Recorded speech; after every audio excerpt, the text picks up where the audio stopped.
We are doing episode 38 of the Being in the World podcast. Lamaze exercises. From the asylum in Bombay Beach. It's windy. It's very windy Storm outside. brewing. Yeah. And one of my biggest regrets in life was during the Biennale, the last Biennale, you gave a brilliant talk that you yourself cried, didn't you? Drops of water that approximated tears, yes, fell from my eyes. Why? There are actually moments in the chapter that are quite personal and quite revealing, and like things I had never actually publicly mentioned before. But sunscreen had gotten into my eyes, and so halfway through this talk, I mean, you know, you're in front of like 40 people, and you're reading, and there's a cadence, and there's a performative aspect, and I just started uncontrollably tearing, and of course I was aware as I was reading, like, what do I do at this moment? Do I do some sort of explanation? Do I just explain it away? But I realized, like, just for impact, for like a little bit of artistic ambiguity, I would just kind of leave the tears unexplained. Until now. Until now, yeah. Yeah, it was sunscreen that kind of trickled down into my eyes. And then, so then I was so regretful of not recording this amazing talk. And then when you entered my life again and came up to Yucca Valley and we started this podcast, I was really excited when you said you would read the chapter from the book that you read at your talk, and then it was a total tease because it was the wrong, not the wrong chapter. Well, it wasn't the chapter. It was I was my expecting. chosen chapter at the time. So I mean, like, I guess that one felt more. So that one was about kind of what it means to have your choices reduced in life, and how that relates to elegance and manner and pose and etiquette and all those kinds of things, and kind of the elegance as reduction and elegance as behavioral reduction, and specifically and historically, like the kind of training that often historically women have to go through to compose themselves. And it just seemed more in the kind of libertine Joshua Tree Instagram life up there. It seemed more appropriate for that. Whereas this, which is about class and conflict between class, and elegance as a concept that is both embraced by low class and high class, like, it just seems more thematically appropriate here in Bombay Beach. So finally, I'm going to get my dream come true and be able to record this eloquent chapter / talk. And so let's give Patrick a round of applause. Wherever you're sitting listening to this, clap your hands and welcome Dr. Patrick House to read his chapter. What's the chapter called? It's called High Class, Low Class. Oh, perfect. Things are literally flying through the room. Literally falling onto our heads. There goes the soundproofing. So this is kind of told in a small vignette. So it's a chapter kind of taken out of the middle of the book. So at this point, you as the reader will have become accustomed to the way that I tell stories. But at this point, you as the listener, who is not accustomed to that, don't yet know that it's kind of small kind of scenes that are supposed to find, I guess, in the space between each of the scenes. That's where the meaning and relevance of the themes are. So 10. So we're just going right on in. Let's do it. In my experience, there's a moment in life that no prior belief about how someone believes they will react prepares them for how they actually react. It is holding a formaldehyde-soaked intact human brain. It is heavier than they expect, denser, about as heavy, coincidentally, as a hardback copy of Infinite Jest. It is messier and somehow foldier than they expect, and covered with a tough outer skin called the dura mater, Latin and Freudian for tough mother. Another time is when one is being charged by a silverback gorilla in a Congolese rainforest in search of elegance. With me at the time was a woman I had met on an online dating site, and who had said she had always wanted to climb Mount Nyiragongo, the largest active lava lake in the world, and see the nearby mountain gorillas in the easternmost forests of the DRC. And so she, who spoke French, and I, who didn't, would go to Goma in the Democratic Republic of Congo. I would climb the volcano and see the gorillas with her. She would help translate questions about elegance for me. Quid pro tinder quo. Many hours in, the park rangers, AK-47s at the ready, cleared some brush and revealed to us a family of mountain gorillas. One ranger silently pointed out the second highest ranked silverback, the third highest ranked silverback, 3 females, and 2 juveniles. All were relaxed, playing or sleeping, like we had intruded on their living room, which we had. A toddler gorilla pounded its chest and fell over from the force. The trees were rustling just beyond what we could see. I looked closer, bionically, through the zoom on my camera. Not rustling so much as falling. Nearby construction, perhaps? No, something just out of sight was snapping trees in half with its bare hands. The air smelled sweetly of musk, like an old, wet candy wrapper. One clearly remembers the sensations of the moments immediately preceding death, a strange quirk of the human brain, all things told, and one of those things that isn't obvious when you hold one in your hands. Were the scent memories still in there, the air of Combray? Were any of the memories still in there? Probably not. The formaldehyde destroyed the structures that likely underlie memory, with the cells either bursting or hardening into a lattice of unlifelike crystals never to be recovered. Would it remain the smell of the old, wet candy wrapper in my brain after the first highest-ranked silverback, which had just jumped the tree line and was now charging at us, tore us both apart? And there I was with, or should I say as, my own primate brain, highly evolved in forests just like these for this very thing. We had a common ancestor, this first-ranked silverback and I, millions of years ago. And with my own fight-or-flight response in my ventromedial amygdala whirring up to task because of the precipitous pressures of those two very things that matter most in life, sex and death, reproduction and predation, and also culture, I guess, but that's stored somewhere else. And with less than a second to prove myself as something, against a charging 500-pound forearm, with leading male roles in those 80s adventure romance films watching from the forest canopy, I did something all my evolutionary forebears, all the way back to the single-celled organism that first responded to light, which would become an eye, and the first little fish-like thing that turned a wiggling motion more efficiently into a muscular motion, all so that mammals could one day see and evade predators like I wasn't currently doing. With a grand gesture they would surely all be proud of, the height of modern chivalry, I did something highly adaptive in the heart of elegance. I stepped slightly behind her. 11. My graduate school mentor studied and lived among wild baboons in Kenya for months at a time when he was in graduate school. This is Robert Zepolsky. Oh, wow. Occasionally sneaking up on and blow-darting them with anesthetic in order to check their circulating hormone levels. He was always pretty humble about these adventures when we chatted in cozy Stanford, California, but I would occasionally catch the red African sun's low afternoon glint in his eye. Quote, "Oh, you need a new centrifuge, do you? Why, I used to hand-crank my centrifuge in the sub-Saharan summer with one hand while fending off Maasai warriors with the other." And, though I don't think he ever knew this, he was as close to a father figure as I've ever had. And so when I asked him for a definition of elegance one day, and he responded with, "You know it when you see it," neither he nor I could have imagined the effect this act of lexical abandonment would have on my life. Which is probably how, years later, still without a definition, I had ended up in the Virunga rainforest in the Congo, in the shadow of the largest active lava lake in the world, getting charged by a silverback mountain gorilla, in search of elegance and approval. 12. In his 1963 written opinion on the constitutional status of The Lovers, a pornographic film, the U.S. Supreme Court Justice Potter Stewart, rather than make a clear definition of either pornography or obscenity, which he had said is like, quote, trying to define what may be indefinable, wrote, "I shall not today attempt further to define the kinds of material I understand to be embraced within that shorthand description, and perhaps I could never succeed in intelligibly doing so. But I know it when I see it, and the motion picture involved in this case is not that." 13. And so, I offered 1,000 people 25 cents online per answer to, in your opinion, what is the opposite of elegance? Nearly 80% of the 1,000 answers had to do in some capacity with class or implicit class structure. Some answers: trashy, ratchet, sloppy. The opposite of elegance is white trash, redneck, tattoos on my backside, living in a trailer park with a baby daddy in jail. Low class, unrefined, Walmart. White trash. I live down in Texas, and when people are smoking cigarettes on a couch out on their porch, that is the opposite of elegance.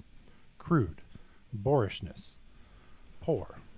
The opposite of elegance to me are things that are cheap and trashy. A ball gown is elegant. A short, cheap, flimsy dress is trashy. Lawn flamingos are trashy. Well-groomed hedges are elegant. The most common single serious response was trashy, at nearly 14% of total answers. Of non-class related answers, the rest could be broadly categorized as either a failure to move well, clumsy, awkward, or a failure to remain simple, chaos, clusterfuck, kludgy. Class, movement, reduction, and simplicity were the underlying metaphors. Elegance perhaps has something to do with reducing noise in pursuit of signal with compression, efficiency, and economy. 14. Monterey, California. The Concours d'Elegance is a stuffy car show at a stuffy golf course. The closest I had ever come to playing Pebble Beach, which for a child golfer, as I was, would be the equivalent to freebasing Disney World on your birthday, was virtually through old arcade video games.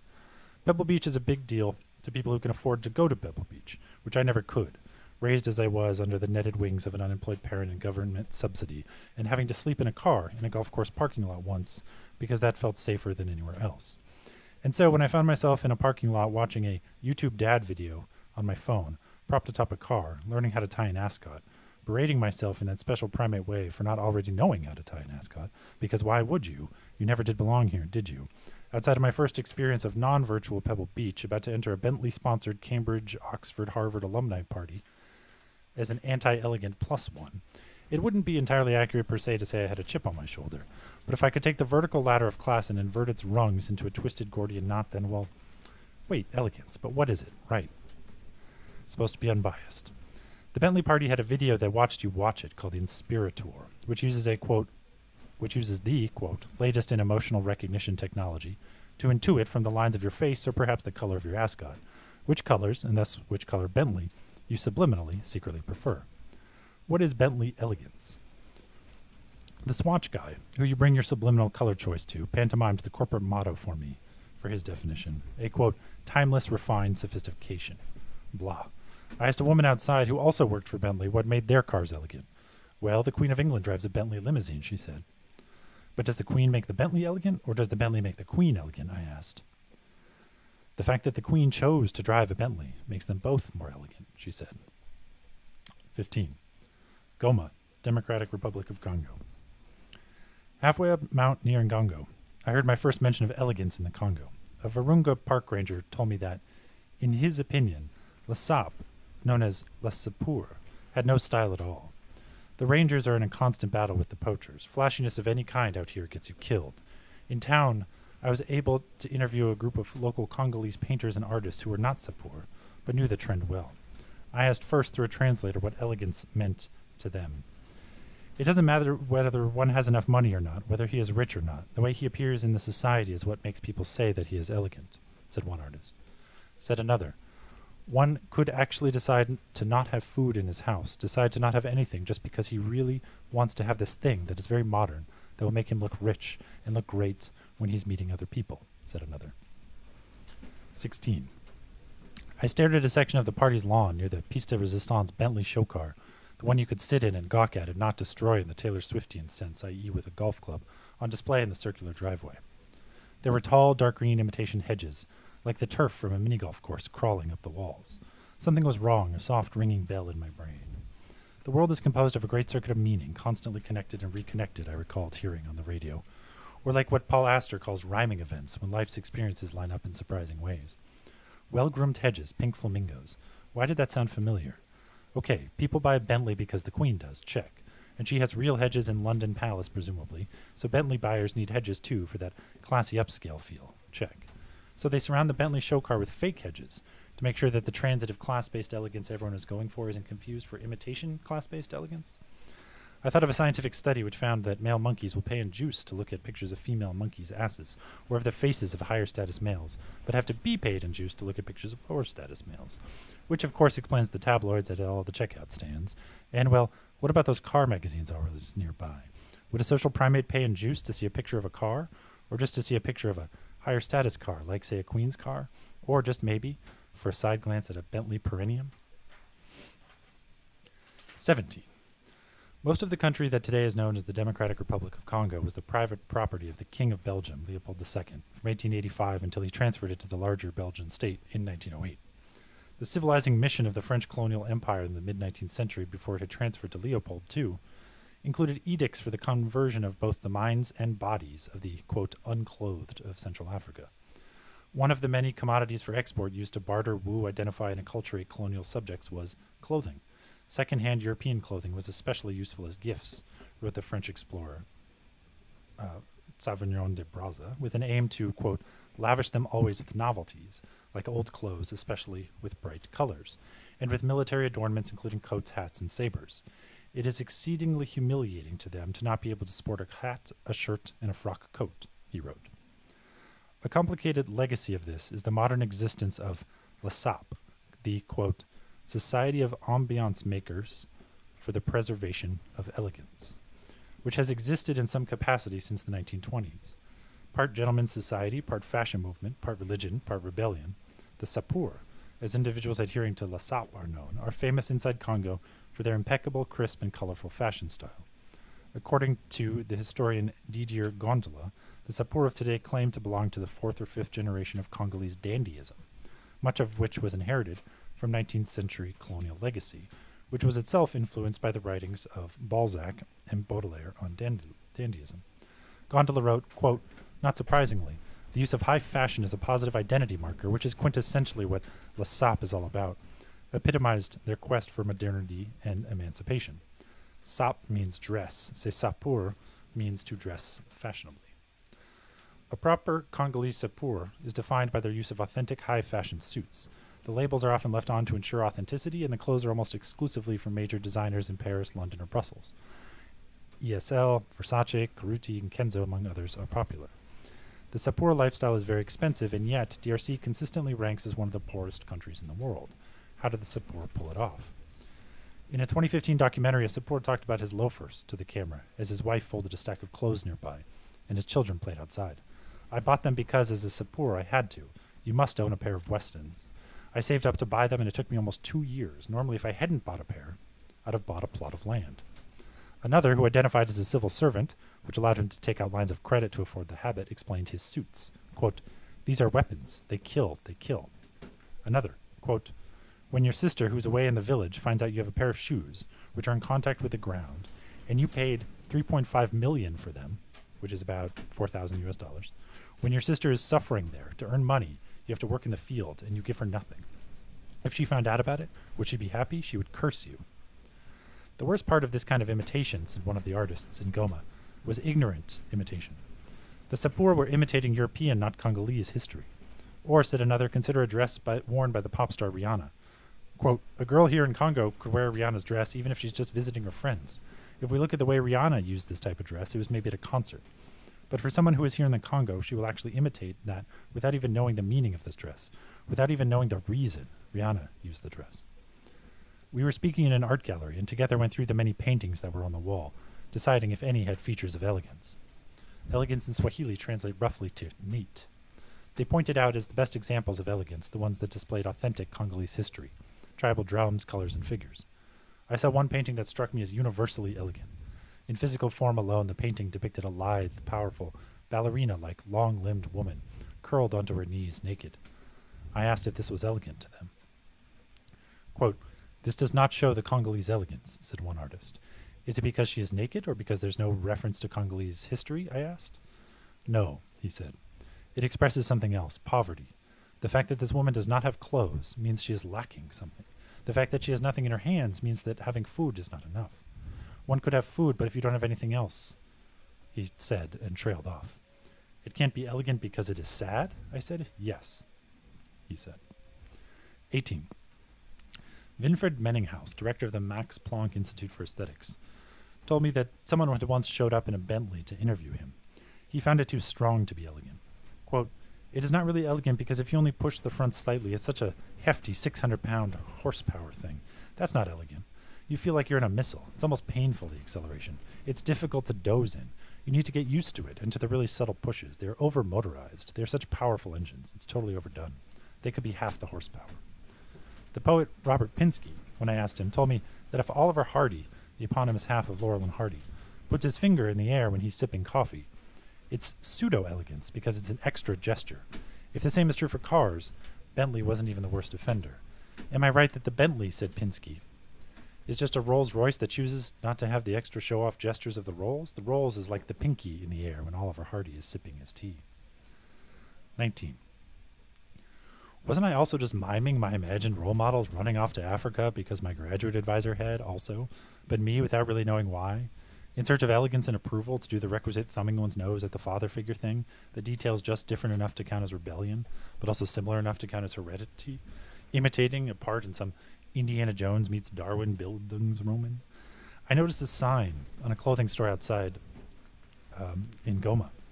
Quote, Negro Sap Boutique. The store was small. By surface area, it was mostly wall, 3 of which were entirely covered with colorful, fine suits.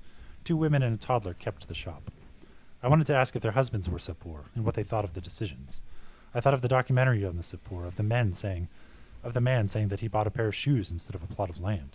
My translator, Kevin, looked at me funny, visibly uncomfortable at translating the question. So he chatted them up for a while first, but finally he let me ask. Yes, their husbands were Sapor. Why did they do it, I asked.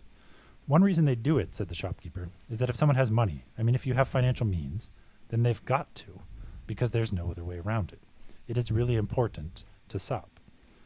Were their husbands Sapor when they first met, I asked. Was that part of the attraction?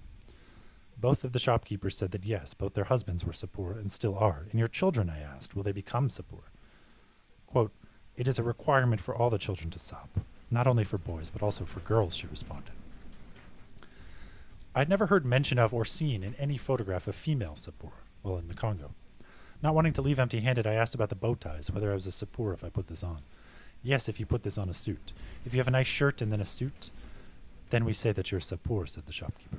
I bought the bow tie, just in case. So I also bought at the moment like a pocket square from that same store. And that pocket square is what I was wearing when I gave the talk. And then when I cried, I took out the pocket square and wiped my tears to prove that it was more than just a empty fashion statement, which it had been up until that time, right? A pocket square is totally useless. But I used it to wipe away the tear. What is a pocket square? I thought you meant like a pocket protector, like the nerdy. I guess there's a handkerchief you fold into like those little mountain ranges. And it's a pocket square, right? Don't people wipe their noses with them and get crud out of their eyes? They are useful, I think. Yeah, I guess I had looked up on YouTube right before how to tie it into like a fancy design, and they're mostly for show. Like you don't see anyone usually bringing them out. They certainly don't hand them to for people to blow their nose anymore. Right. But I had never used it for anything functional, so it was almost thematically. I look for themes everywhere.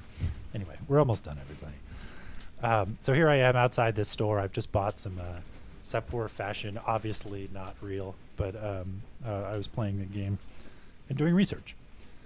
Outside, Kevin, this is the translator, told me that the women were almost certainly lying to me, that they would never criticize or second-guess their husbands to a stranger like me. Kevin grew up in Goma and explained that Sapor was not the unified thing I thought it was, that the simple story outsiders have of a unified Sapor tradition is not actually so simple. The men, and it was always men, he said, were divided into 2 camps. The Kinshasa-Brazzaville Sapor, who, quote, behave just like the French guys, and the Goma Sapor. In Goma, it was slightly different because of the influence of nearby Rwanda and Uganda, and also because of the rebels.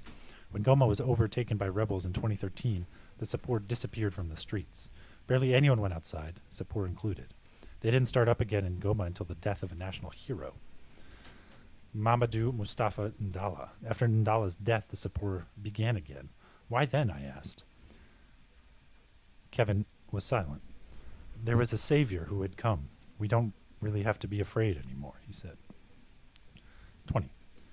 Months later, when I told the Nigerian photographer Ike Ude in his Manhattan studio the story of the bow tie and the pocket square, he made it clear I could never actually be a Sapor. I noticed a copy of Balzac's treatise on elegant living on the table behind him. Quote, let's say Congo becomes transformed miraculously into Tokyo or Dubai, said Ude. Sapor would just be hipsters. The Sapor, he said, could only exist in Congo. Right now, in Congo, it is individual heroism amidst abject poverty. If you look at the background in which they parade around like peacocks, it's very, very appallingly desperate and abject. George Bush once referred to Karl Rove with a Texan colloquial phrase as a turd blossom. So in a way, the Sapor are like that. They're this flower that blossoms in whatever shit you like. Ude is a modern dandy. He has been referred to as a, quote, black prince of elegance, a phrase he hates because of its clunky single entendre, like the famed 19th century dandy Charles Baudelaire. Vanity Fair named him to their best dressed list in 2015. Diane Von Furstenberg, First Lady of Fashion, called Ude one of the 3 most distinctively stylish people to have ever lived.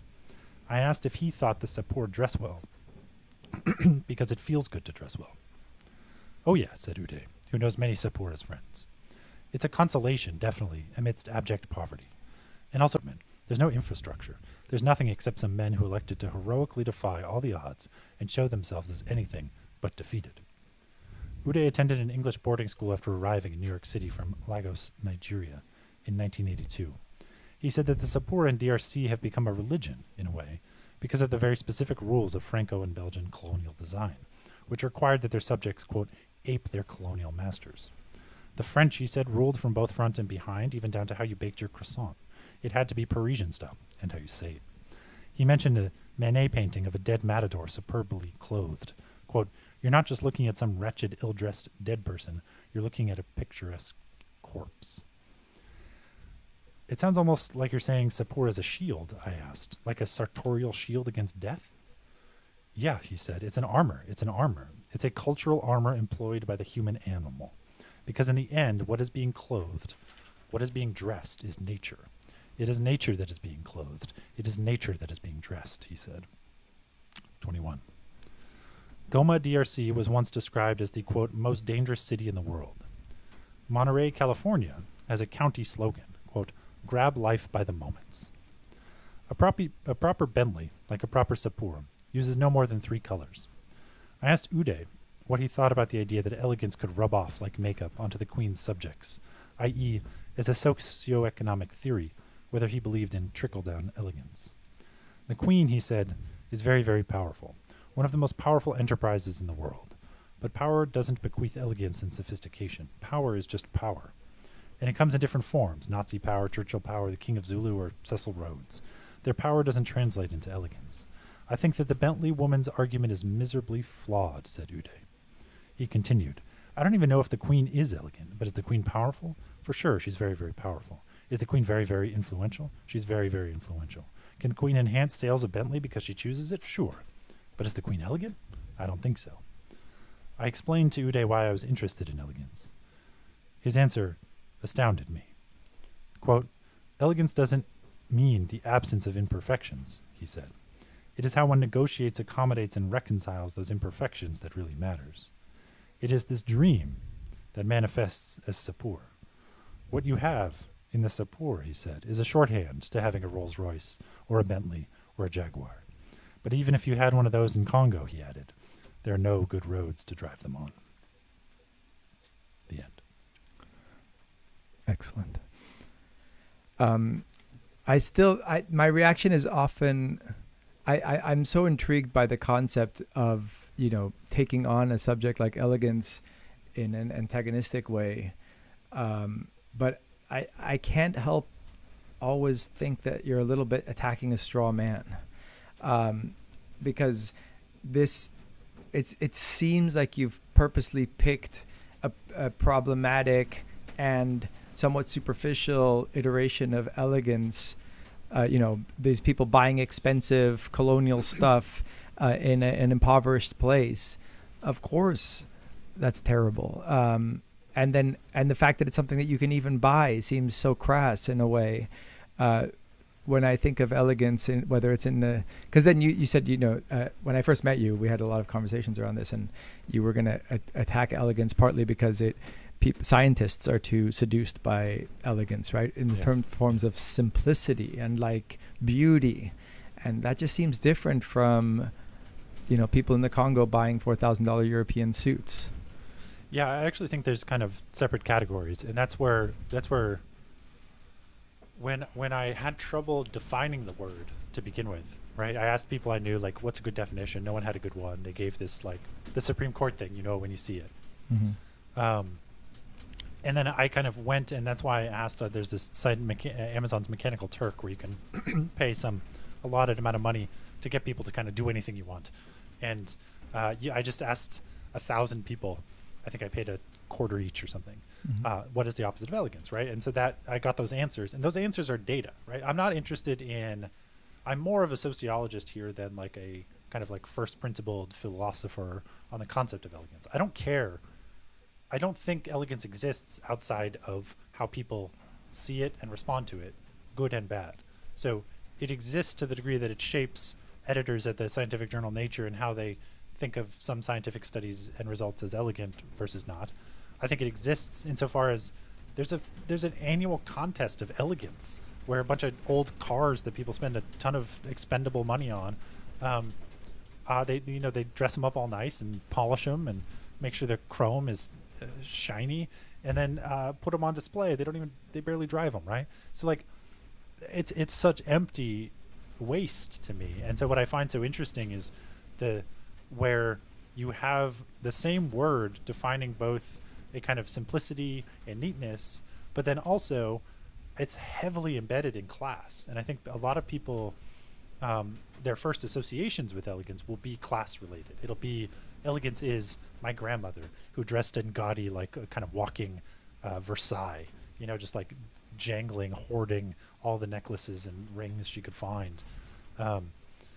Some people think of that when they think of elegance, and some people think of like someone just wearing a sleek black dress with no ornamentation at all. And so I think those contrasts are very interesting. Just as someone who is completely unbiased in your investigation on a topic, you don't come at it with a theory. You just kind of like observe some things and then make maybe a theory about those observations. And so it just is the case that people sometimes use it to refer to class and sometimes use it to refer to like neatness. And what is your issue with it for those of our listeners who haven't listened to our other episode? And I don't remember how deep we went into this, but to refresh our memories, you think scientists are overly seduced by elegance and that the world is not elegant, right? It's messy. The brain, for example. Can you just go into that theory a little bit of yours? Yeah, I mean, the brain in particular. So I'm a neuroscientist, and there's a moment during graduate school where an editor in the Nature Publishing group came to give a talk to us neuroscientists that was kind of like, if you get a Nature paper, your career is made. You get a job instantly if you get a first author Nature paper. And she came and gave a talk. It'd be kind of like, I don't know, an NBA coach coming to or an NBA recruiter coming to give a talk about like how to get in. And she was listing the qualities of what makes a Nature paper as if it's something different and separate. And it actually kind of is in its own way. It has its own style. But she got to this moment where she talked about, okay, it has to have technological sophistication and it's got to have like neat methods, and then methods got to link in an interesting way and say something new. And she like physically startled, and as I remember, looked to the ground, probably didn't blush, but I remember her blushing. And then she said, and there's a certain elegance to Nature papers. And I was just like kind of floored, because that first of all struck me as an artistic concept and an aesthetic concept that didn't really seem to make sense. And also, like, what did that mean? Like, how do you take that and then go out and do something that is elegant? Like, what is it? Can you train to be more elegant? Can you learn how to can you make your mice like move in an elegant way so that they get into nature? Like, I was running at the time, like running a colony of 100 mice and growing like trillions of tiny mind-controlled genetically modified parasites to give to the mice, and it was the messiest, nastiest, just like every single mouse is different, every single parasite is like, nothing about it is neat or elegant. And there's nothing about the brain that is neat or elegant, I don't think. It's just this like evolutionary accident of patchwork mistakes accumulated over time to become like there's so many examples of why the brain, just anatomically and physiologically, and the way that it works and the way that it's constructed, it's just like not how you would do it if you were an engineer from scratch trying to be neat about it. And so I kind of ended up on this a strange quest to try to understand what elegance is and how it related to the kind of thing that like an everyday laboratory scientist should do. How do you find elegance in your work? Can you curate it? Can you cultivate it if you need it? If you don't have it, can you buy it? If you don't have it, can you take a class on it? And I kind of ended up my kind of jumping ahead. I now think that what happened, and later chapters actually kind of link the reason I kind of focused in on these aspects of imitation. So this whole chapter was about imitation. It was me imitating my advisor, my faux father figure, to run off to Africa in pursuit of something. It was the people at the Concorde Elegance buying a Bentley because the Queen buys a Bentley. It was the Sapeur in Congo imitating what they thought this kind of European fashion, and very extremely awkwardly, which is the fashion of their old colonial masters, meant to them. Like everyone's imitating somewhere. Even the little gorilla. There's the cutest thing I've ever seen in my goddamn life. This toddler gorilla beat its chest when, it's like a couple months old, in the like the sexual and social like chest pounding thing that the alpha silverback will eventually do to display dominance and territory, right? They beat their chest in the forest, and it's dominance. It frightens you. But this little toddler's doing it. Why is little toddler gorilla doing it? He doesn't know why. They're just doing it because he saw his dad do it. Right. And like I'm running off because Robert Zepolsky ran off to Africa too. So but the point there, the bigger point, is that basically I think neuroscience for a century has been imitating physics. And in physics, the history of physics, elegance is a very, very useful thing. Elegance has led to E equals mc squared, F equals ma. We can land like robots on Mars now that can drive themselves with like perfect accuracy. We can nudge comets out of the way. Like physics works. And it works because you can take disparate observations and collapse them down into like truly simple, harmonious theories.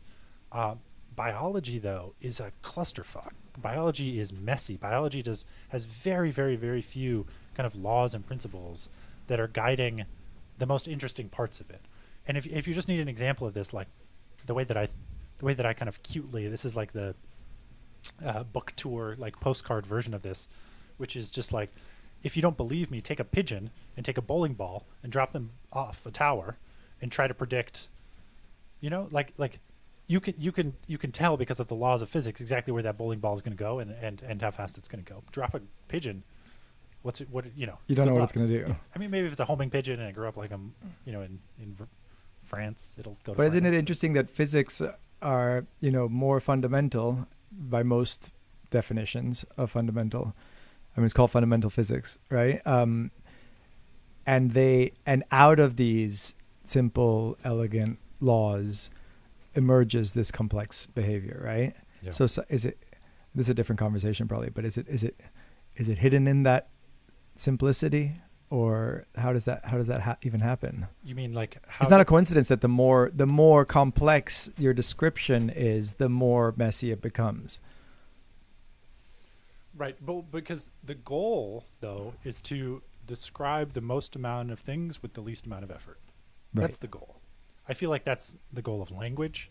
That's the goal of good science. Like that's the goal of the attempt to find like mathematical reductions of theories and things like that. And so when you do end up having a very, very complex description of a thing, as long as that's the simplest description that describes the most amount of things, I think you've succeeded, and you can be elegant. And it's quite possible that we will have rules and laws for how the brain works. But like I think what has happened in the field is physics is so successful, you look up to it. Any other science, any other domain of science looks up to physics because of its successes. We split the goddamn atom. The 20th century was also like the century of physics. Mm-hmm. Everything worked. Like rockets and flight and atoms exploding and, like we have satellites now. Like all this shit it's just physics. And it all just worked. And so every other scientific discipline looks up to physics. In the same way, I think the Sapor looked up to the European fashion, and the people in the Concord Elegance show, they're walking around with their little fucking VIP tickets to the stupid exclusive academic party, with Bentley show cars and fake AstroTurf climbing the wall. Like it's all so fake, but it feels good because you're imitating something you admire. And so that's where I think that's why I think you cannot extract the class conversation from the conversation about simplicity and complexity, because too much of our behavior is about imitation. It's so interesting. I can't help, like, there's so much psychoanalysis just asking to be had here. About me? At both of us. Oh yeah. Because when I think of the word elegant, there's no divorcing that word from my image of my father, right? And then we are thinking of these baby gorillas imitating their fathers. And we think of, and I can't help wonder, you with the absence of the father figure, and of course you've invited some of this and referring to Zepolsky as your father figure, but your you have a built-in I don't want to say resentment, but I want to say maybe like suspicion for the absolutely do. paternal. Yeah, and that's very true. And so I can't help wonder how much of your attack on elegance is motivated unconsciously by that. Well, I also wonder the degree to which. So I have a friend whose father went to school X, was a professional bike racer. I think dropped out right before the last semester, kind of thing. Ended up becoming a professional Japanese woodworker and then a professional cyclist, and then now makes wine. And then my friend, his son, went to that same college X, dropped out in the last semester, just like one credit before finishing. Ended up becoming a professional bike racer. Ended up as a not Japanese carpenter, but another kind of specialized carpentry, and then makes brandy instead of wine. I have another friend. His father went to school Y, then went off to another school to get an MFA, I think in like creative writing or something in Minnesota. And then he went to that same school, went off, got a MFA in I think like poetry instead of creative writing in also Minnesota. And both of them, if I ask them like, hey, are you just following in your father's footsteps? Like, is there any degree to which you think you might be possibly, maybe casually following a little bit in your, they'll be like, no. Like, my dad did creative writing, not poetry. They're like super different. I was like, no, I make brandy. I don't make wine. But it's like so obvious of all the infinite things that are possible in the universe. Like people kind of tend toward, in some sense, the path that is already carved for them. It's like what they know, or rather it's what they're exposed to. And this is certainly by no means a universal claim, right? But it's just like, it does seem to happen occasionally. And an attempt to supersede it too. Yeah, absolutely. And so my whole thing with the I think the lack of a father figure is I don't know who to imitate. Right. Like I just don't know who to imitate. And that's why I'm writing about my graduate school advisor and these 90s romancing the stone and Indiana Jones and stuff, right? Like I think that what my Tinder date will like is like a thrilling adventure where I slightly save her at the last moment. And of course, like when it comes down to it, at the moment of truth, I just like back away. When I was 10, I dreamt that I like stabbed my father in the forehead with a butcher knife, and I woke up in terror, and I went downstairs and told my father this dream, and he was beaming with happiness. And he said, and of course at the time Freudianism was steeped in the culture, and it was just the background with which everything was interpreted. And he said, that's wonderful, you must kill your father, you must you must superate the father, and I'm so happy you've done this, and you've had this dream, it's very important. And then I also adopted fathers because mine was far away, and one of the most important father figures in my life was that I adopted fathers was Alexander Cockburn, who was the great journalist, writer, and my uncle-in-law for almost a decade. And I discovered as I became more and more passionate about chess that his first book, I don't know if I've talked about this on the podcast before. So he was a Freudian, very surprisingly, because he was very, Marxist, very political. I never thought that he would have flirted with this stuff. But it turns out that in the 70s, when he was a young writer, he was very seduced by Freudian analysis. And he wrote, his first book was called Idle Passion, and it was a Freudian takedown of chess as a pursuit, as a waste of time, basically, that is taken on by boys that never grow up, who just want to just ritually kill the father over and over again, but then aren't satisfied after having had the dream. The goal is patricide, right? It's ritualized patricide enacted over and over again without ever being satisfied with it. And then he had all these other wonderful like Freudian analyses of interpretations of the game. Like it's this masturbatory thing. We are holding onto these phallic like wooden pieces, and at the time, Bobby Fischer was the greatest chess player in the world, and he was taking on the Russian kind of dominance of the game of chess. And I suspect partly Alexander Cockburn being a kind of the communist sympathizer, wanted to take down Bobby Fischer as part of, and Bobby Fischer was someone you'd want to take down too, because he was this terrible misogynist. He hated women, hated his mother, and his most famous game, when he was young, he sacrificed the queen early on to show that he could win without this powerful female. And women, famously at the time were not doing as well at chess. And Bobby Fischer used this fact to kind of justify his misogyny. And he said, well, you see, that the only proof I need that women are inferior is that the women aren't as good at chess. To which Alexander Coburn responded, women aren't as good at chess because they lack the neurosis to be interested in the game to begin with, right? Like, they don't want to waste their time playing this stupid game. And then my friend Mark Rathall, I told him this about this book because his father was a master chess player, and he told each of his 4 sons that if you ever beat me at chess, he told them this when they were 4 years old, if they ever beat him at chess, he'd give them $100. And all of them worked towards this. Most of them gave up, but Mark just kept going and joined the chess club and got better and better. And when he was 16, he finally beat his father, collected his $100, and stopped playing chess. So he actually did it in the healthy way. And I told him about this, and he's like, oh my God, you've blown my mind. I've been telling this story my whole life, and the Freudian interpretation of it just literally never occurred to me. So the king is the only piece that can't be replicated on the board, right? Like you can advance a pawn and turn it into any other piece, as if they're just like assembly line factory produced things. But the king, you cannot advance a pawn to make another king. This is true. Good point. So yeah, it's a very patriarchal game. And then there was all these other things, like you don't touch the other person's pieces unless it's to take them. And I highly recommend this book, Idle Passion. Anyway, how far along are we? I think this is a good. Do you have anything else you want to say?